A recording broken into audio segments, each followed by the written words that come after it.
Hi there, in this video, I will give you a quick guide on how you can actually point back NS records to crazy domains. So please listen carefully to each step that I will be explaining because I will describe everything so you can follow along even if your screen looks different.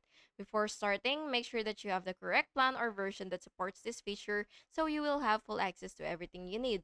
So once you log into crazy domains, what you will have to do is go to my domains, which you can find right here if you already have a domain. So make sure that you do have one and that you do have the full access of your website.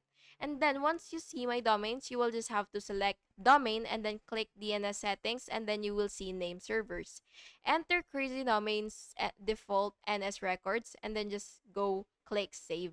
And then after all that, you will just have to wait for the DNS propagation, and it can take up to 24 hours. And that's basically just it. Thank you so much for watching this video, and I really hope you found this video helpful. Please make sure to like and subscribe for more videos like this. Thank you and have a good day.